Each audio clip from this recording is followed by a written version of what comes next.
ഷഹദെ, ഇപ്പോൾ നമുക്ക് ലഭിക്കുന്ന കൂടുതൽ വിവരങ്ങൾ എന്താണ്? കാരണം നമ്മൾ ആദ്യം കാണുന്ന ദൃശ്യങ്ങളിൽ നിന്ന് കൂടുതൽ സ്ഥലങ്ങളിലേക്ക് എന്താ പറയുന്നത്, ചില്ല് ഒക്കെ തകർന്നിട്ടുണ്ട്.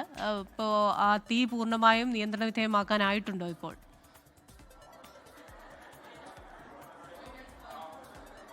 തീ പൂർണ്ണമായിട്ടും നിയന്ത്രണ വിധേയമാക്കാനായിട്ടുണ്ട്. പുക മാത്രമാണ് ഇപ്പോൾ ഉയരുന്നത്. ഇതിൽ ഒരു ആശങ്ക ജനിച്ചത് സ്വാഭാവികമായിട്ടും ഇതൊരു ആശുപത്രിയാണ്.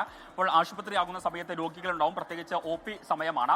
ആ ഘട്ടത്തിൽ വലിയ രീതിയിൽ ആളുകൾ ഉണ്ടാകും എന്നുള്ളത് തന്നെയാണ് ആദ്യഘട്ടത്തിൽ ഇതിലൊരു ആശങ്ക ജനിപ്പിച്ചത്. പക്ഷേ നിലവിൽ ആ ആശങ്കക്ക് അടിസ്ഥാനമില്ല എന്നുള്ളതാണ് നമുക്ക് ഇപ്പോൾ ഇവിടെ നിന്ന് ഈ കാര്യങ്ങൾ റിപ്പോർട്ട് ചെയ്യുന്ന സമയത്ത് മനസ്സിലാക്കാൻ സാധിക്കുന്നത്. പക്ഷേ അതേ സമയത്ത് തന്നെ ഇത് പൂർണ്ണമായിട്ടും തീ നിയന്ത്രണ വിധേയമായെങ്കിലും ഈ പുക പൂർണ്ണമായിട്ടും നിയന്ത്രണ വിധേയമാക്കാൻ സാധിച്ചിട്ടില്ല. അപ്പോൾ പുക നിയന്ത്രണ വിധേയമായി കഴിഞ്ഞാൽ മാത്രമേ ഇത് പൂർണ്ണ അർത്ഥത്തിൽ ഇവിടുത്തെ പ്രശ്നങ്ങൾ പരിഹരിച്ചു എന്ന് നമുക്ക് ഈ ഒരു ഘട്ടത്തിൽ പറയാൻ സാധിക്കുകയുള്ളൂ. ഇപ്പോൾ നമ്മൾ മുകൾ 9ാമത്തെ നിലയിൽ നിന്ന് താഴേക്കാണ് ഇപ്പോൾ പോകുന്നത്. അവിടെയാണ് ഇപ്പോൾ കൂടുതൽ ഫയർഫോഴ്സും അപ്പോൾ തന്നെ രക്ഷാപ്രവർത്തനത്തിനായിട്ട് ആളുകളും ഒക്കെ തന്നെ എത്തിച്ചേർന്നിട്ടുള്ളത്. അവിടെ നിന്നുമാണ് ഈ ഫയർഫോഴ്സ് സംഘം മുകളിലത്തെ നിലയിലേക്ക്, അതായത് 9ാമത്തെ നിലയിലേക്ക് ഈ സാധനങ്ങൾ എത്തിക്കുന്നത്. പ്രത്യേകിച്ച് ഇതിന്റെ AC-യുടെ പ്രവർത്തനങ്ങൾ നടക്കുന്ന ഇടത്താണ് ഈ തീപിടുത്തം ഉണ്ടായിട്ടുള്ളത് എന്നുള്ളതാണ് നമുക്ക് ഇപ്പോൾ ഈ ഘട്ടത്തിൽ ഇവിടെ നിന്നും പറയാൻ സാധിക്കും.